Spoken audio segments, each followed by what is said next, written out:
오늘 이곳에 나온 모든 분들을 예수님의 이름으로 환영합니다. 심리학자인 게리 체프만은 사랑에는 5가지 언어가 있다고 말을 했습니다. 상대방을 인정해주는 말이 있고, 그런 표현 중에 인정해주는 말, 훌륭하다, 잘했다, 이런 말이죠. 그리고 또 함께하는 시간이 사랑의 표현이고, 또 선물을 주는 것, 그것이 사랑의 표현이고, 또 상대방을 위한 봉사, 헌신이 사랑의 표현이고, 또 스킨십, 그것이 사랑의 표현이라고 말을 했습니다. 사랑하는 사람과는 칭찬한 말을 하고 싶고, 함께하고 싶고, 붙어 있고 싶습니다. 또한 특별한 선물을 나누고 싶습니다. 또 최고의 사랑의 표현은 바로 그를 위하여 몸을 바치는 헌신입니다. 상대방을 위하여 내가 희생하는 것이지요.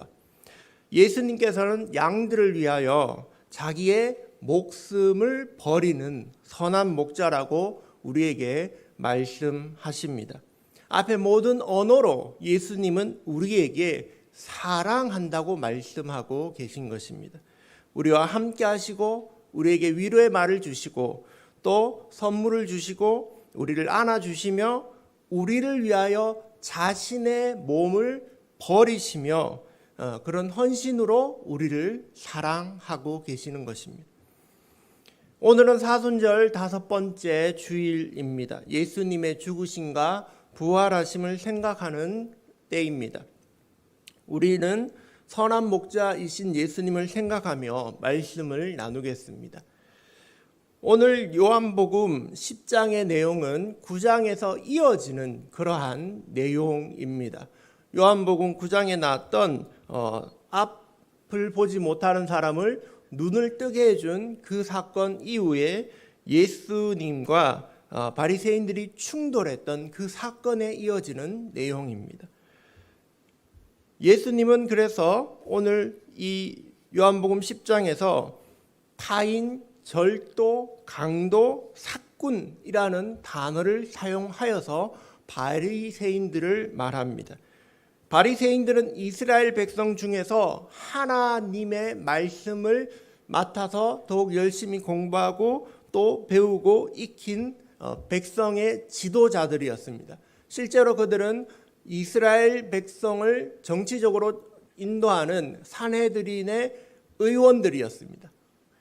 그런데 그들은 이스라엘 백성을 진심으로 사랑하지 않고 그들을 백성들을 수탈하고 빼앗고 훔치고 자신만을 자랑하는 그러한 사람들이었습니다. 그에 반해서 예수님은 자신은 선한 목자다라고 우리에게 말씀해 주시는 것입니다. 양들을 너무나 사랑하셔서 자신의 목숨을 버리기까지 하신다는 말씀을 합니다. 선한이라는 말, 목자 그리고 양에 대해서 잠시 더 살펴보겠습니다. 선한이라는 말에는 여러 가지 뜻이 담겨 있습니다. 헬라어로 칼로스는 신약 성경에서 76번 사용되어지는데 좋은이라는 뜻도 있고 마땅한이라는 뜻도 있고 가치가 있는 등으로 번역이 됩니다. 제일 먼저 등장하는 것이 마태복음 3장 10절의 말씀입니다. 한번 보실까요? 마태복음 3장 10절.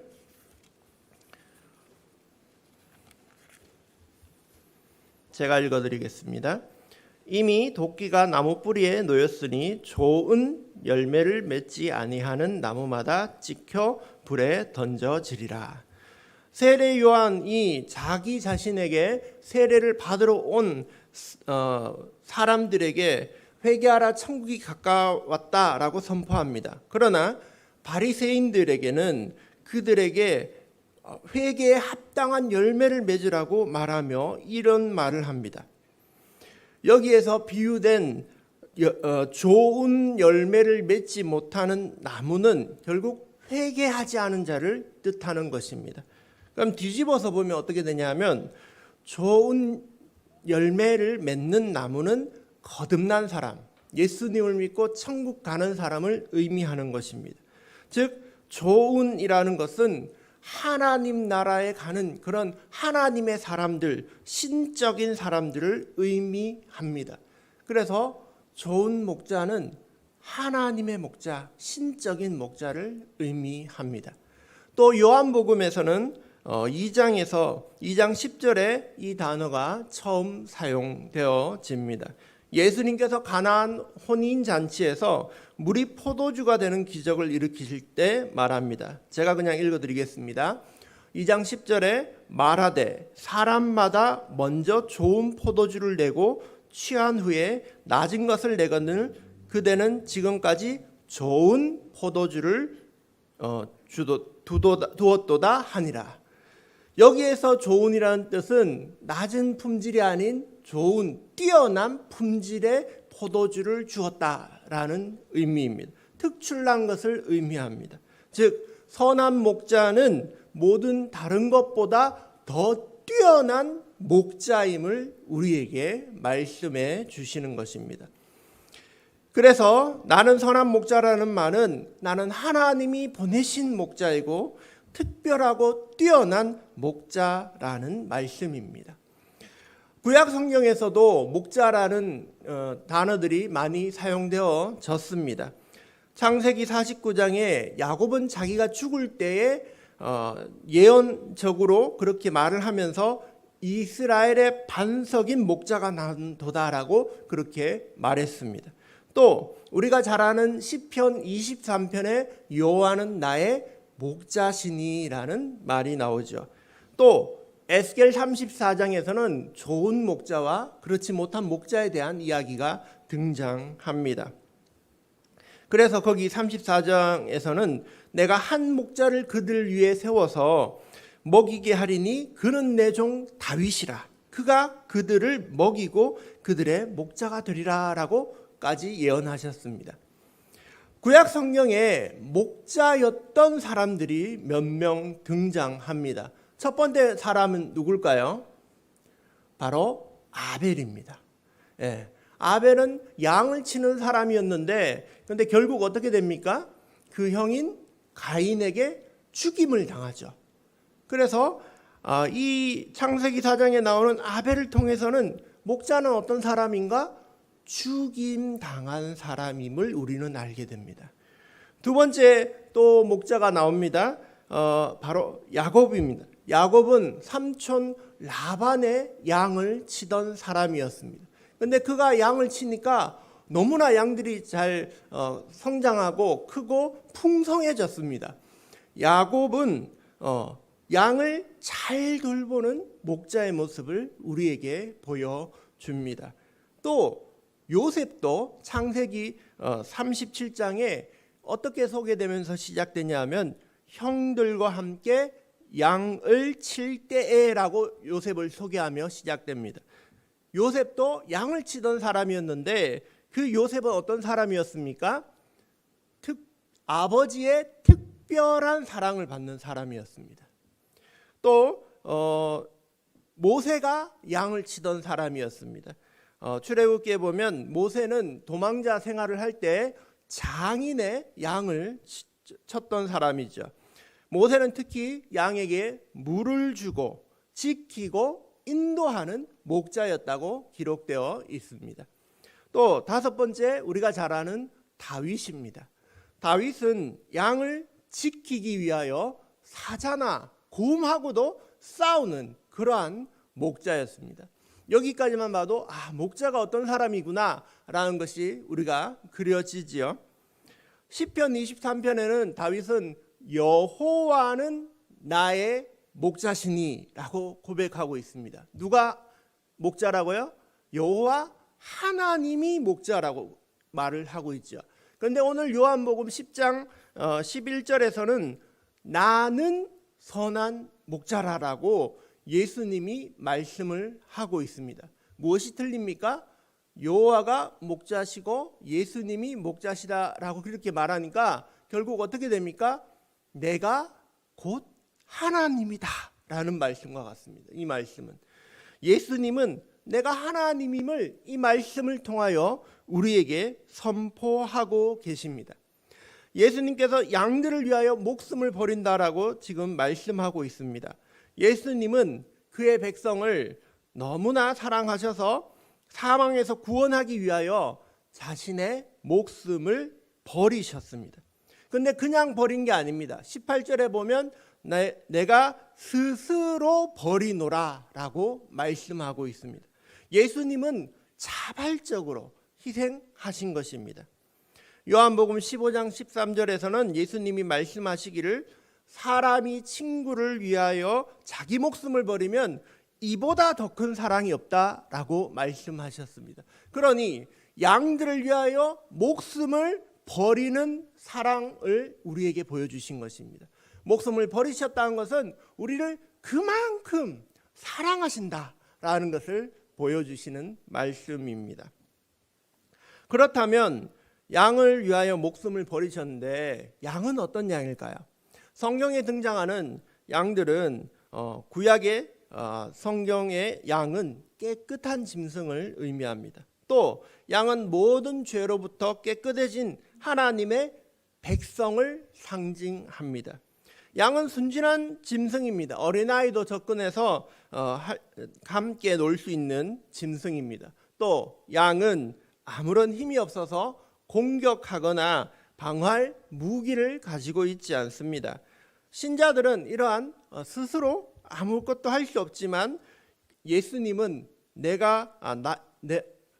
예수님과 함께 할 때 모든 것을 할 수 있다고 말씀하신 것입니다.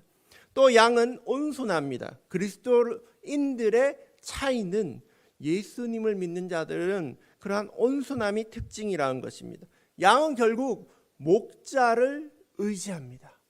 양은 목자를 의존하여 나갈 때 목자는 들짐승으로부터 양을 지켜주십니다. 자, 오늘 본문의 14절에 선한 목자는 내 양을 알고 양도 목자를 안다고 말씀하고 있습니다. 신자들은 예수님을 압니다. 예수님도 신자들을 알고 있습니다. 그런데 이것은 지식적인 것을 넘어서 체험적인 알을 말합니다. 우리가 예수님을 알고 그렇게 하는 것은 보통 것이 아니라 그 15절에 어떻게 설명하셨냐 하면 그것은 마치 하나님이 예수님을 알듯이 목자가 양을 안다고 말하셨습니다. 하나님과 예수님의 관계는 무엇입니까? 아버지와 아들의 관계죠. 그러니 목자가 양을 사랑하는 것도 마치 부모가 자녀를 사랑하듯이 사랑한다는 말씀입니다. 그러한 관계 안에서 예수님이 우리를 사랑하시는 것입니다. 우리가 예수님이 우리의 하나님이 우리의 아버지 되시기 때문에 그러한 관계 안에서는 어떠한 것도 용서가 되는 것입니다. 부모는 자녀를 무한히 용서합니다. 다른 사람이라면 한 2번, 3번 자신을 속이고 나쁜 말을 했다면 우리는 아마 그 사람과 함께하지 못할 것입니다. 하지만 자녀들이 하루에 7번 거짓말을 했다고 해도 부모는 끊임없이 용서합니다. 목자와 양은 그러한 사랑의 관계에 있는 것입니다. 특별히 15절 뒷부분에 나는 양을 위하여 목숨을 버린다라고 말씀하셨는데 부모는 자식을 위하여 목숨을 버리는 사랑을 하는 분입니다. 그러한 관계 안에 있습니다. 지난 2월 달에 튀르키예랑 시리아에서 지진이 있었죠. 근데 그 지진이 있고 나서 거기를 사람들이 구조하는 사람들이 가서 폐허에서 구조할 때 놀라운 일이 있었습니다. 어떤 일이냐면 시리아 지역에서 숨진 엄마 옆에 탯줄이 연결된 신생아가 발견됐는데 아기는 살아있는 거예요. 아기가 살아있어서 구조대원들이 건물의 잔해를 파내고 포크레인 옆에서 아기를 빼내서 그 다리 사이에 있는 아기를 탯줄을 자르고 꺼내서 병원으로 이송했는데 그 장면이 SNS 중계가 됐던 것입니다. 그래서 사람들이 전부 다 야, 이 놀라운 일이다 라면서 기뻐했습니다. 그 아이의 어머니와 아버지와 또 다른 그 형제들은 모두 지진으로 목숨을 잃고 맙니다. 아기가 유일한 생존자였던 것이죠. 나중에 보니 산모가 지진이 있은 후에 아이를 출산했던 것입니다.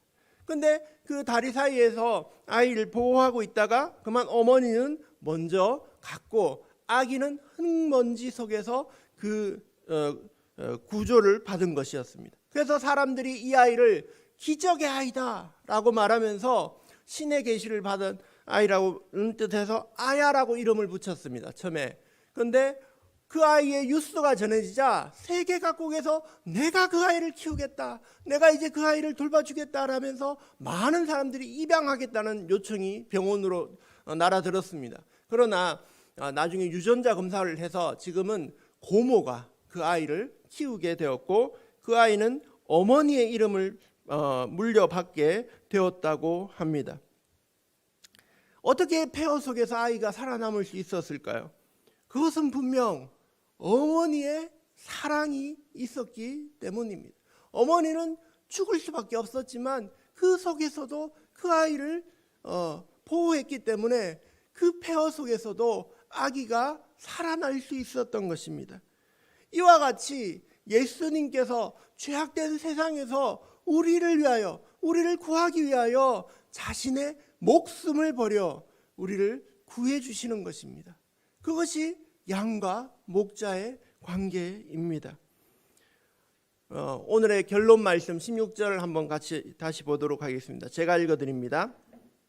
또 이 우리에 들지 아니한 다른 양들이 내게 있어 내가 인도하여야 할 터이니 그들도 내 음성을 듣고 한 무리가 되어 한 목자에게 있으리라. 예수님께서 이 말씀을 하시는 것을 보면 우리는 예수님을 믿고 예수님의 우리 안에 있는 사람들도 있지만 아직 우리 안에 들어오지 못한 그러한 믿어야 되는 잃어버린 양들이 있음을 우리는 알게 됩니다. 예수님은 당시에 이스라엘 백성을 우리 안에 있는 양으로 비교하셨고 아직 우리 안에 들지 못한 양은 바로 이방인들, 복음이 전파되지 않은 그 이방 사람들을 향하여 그렇게 표현하신 것입니다. 이것은 마치 누가복음 15장의 양의 비유와 같습니다. 그 양을 잃어버린 사람은 한 마리를 찾기 위해서 찾을 때까지 다니다가 찾으면 기뻐하며 주변 사람들과 잔치를 베푸는 것입니다. 그것이 바로 예수님의 지금 남아있는 일입니다. 예수님은 오늘도 이러한 잃어버린 양을 찾아 헤매시는 것입니다. 예수님께서 우리의 목자가 되어주셔서 우리를 먹이시고 입히시고 돌봐주시고 목숨을 주신 줄 믿습니다. 예수님은 오늘도 그 잃어버린 양을 찾아 다니시고 그 양들이 돌아오기를 기다리고 계십니다. 그 일에, 예수님의 일에 동참하는 저와 여러분이 되시기를 축복합니다. 제가 5년 전에 한번 들려드렸던 이야기인데 오늘 목자의 이야기이기 때문에 다시 한번 들려드립니다. 제가 대학생 때 하덕규라는 가수가 계명대에 콘서트처럼 이렇게 오신 적이 있어요. 근데 그게 사실은 간증 집회였습니다. 어떤 사람의 소개로 제가 그곳에 가서 그걸 처음부터 끝까지 다 참석해서 듣고 봤습니다. 그때 그 하덕규 지금 목사님 되셨는데 그분이 어떤 일이 있었냐면 하나님을 만난 후에 하나님이 내게로 와서 일을 하라는데 거절을 하셨어요. 난 하나님의 일을 할 수 없습니다 라고 거절을 하자 하나님이 어떤 일을 일어나게 하셨냐면 교통사고가 나게 하셨어요. 그 당시에 가시나무가 너무 잘 팔렸어요. 여러분 조성모가 부른 줄 알고 있지만 가시나무를 불렀더니 그게 너무 잘 돼서 그 음반 업계에서 차를 한 대 선물로 줍니다. 근데 그 차를 타고 가는데 조금 속도가 빨랐는지 횡단보도 앞에서 멈췄지만 할아버지를 친 것입니다.